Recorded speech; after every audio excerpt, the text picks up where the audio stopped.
Alors, pour faire les cordages, moi, ma petite astuce, c'est de prendre, c'est un grand morceau de bois, hein, d'à peu près 2 mètres, hein, pour que ce soit assez stable. Ok. Faire des petits points tous les 10 centimètres. Prendre des clous. Ok. Les planter, à peu près à moitié. De les replier et de les décaler légèrement comme ça. Pas les laisser droits. Les faire décaler légèrement dans le bon sens. Et de l'autre côté, faire la même chose. Ok. Ensuite, moi j'ai fait un point de centrage parce que moi ma toile fait que 1,10 m au lieu d'1,20 m, donc j'étais obligé de faire sauter une nervure. Mais c'est pas bien grave, hein, pour 10 cm, c'est pas trop grave. Donc si vous voulez faire la même chose, vous pouvez faire la même chose, hein. Comme ça, ben, au lieu d'avoir 12 cordes, vous aurez que 11 cordes. Donc ce qui vous fera 5 cordes d'un côté, 5 cordes de l'autre et une au centre. Ok. Ensuite, j'ai fait une pige avec un vieux morceau de lambris qui me restait. Et une vis là ici à 95 cm. Ok.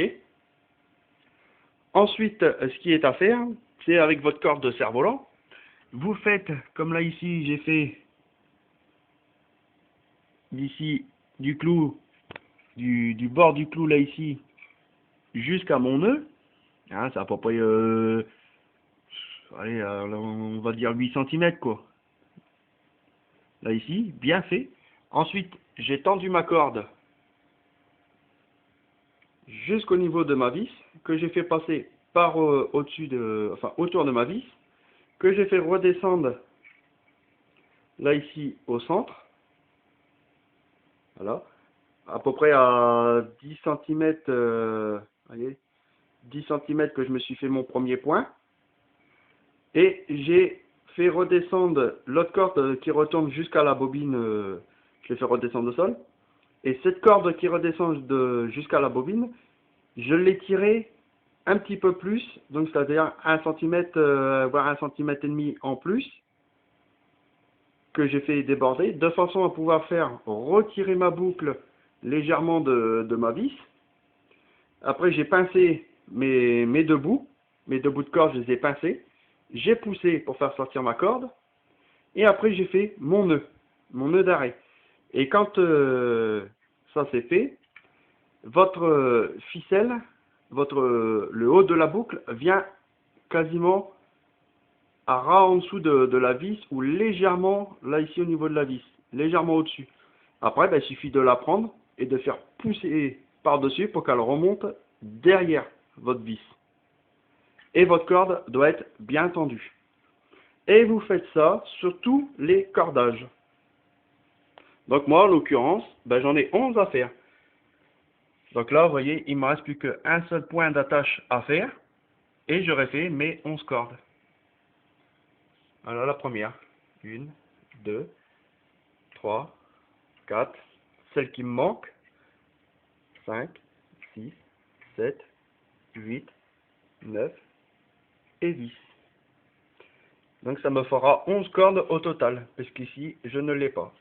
Donc 1, 2, 3, 4, 5, 6, 7, 8, 9, 10 et 11 cordes.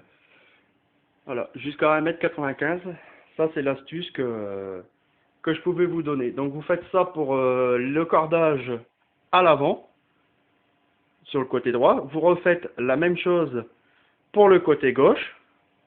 Mais avant de redémonter tous vos cordes, il faudra les démonter une par une, vos cordes, de façon à bien repérer vos emplacements par rapport à vos nervures.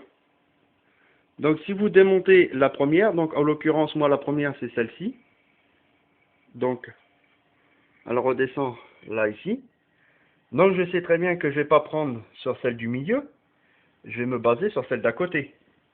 Et vous faites la même chose pour tous vos cordes, parce que là c'est un peu méli-mélo, surtout au point au niveau de la vis. Mais après, une fois que c'est fait, bah, vous retrouvez tout bien vos cordages comme il faut. Voilà. Alors, bonne chance à tous pour faire votre cordage. Et on s'en reverra après pour finir l'entoilage. Finir la mascotte, enfin au niveau de la queue, là, au niveau du bord de fuite.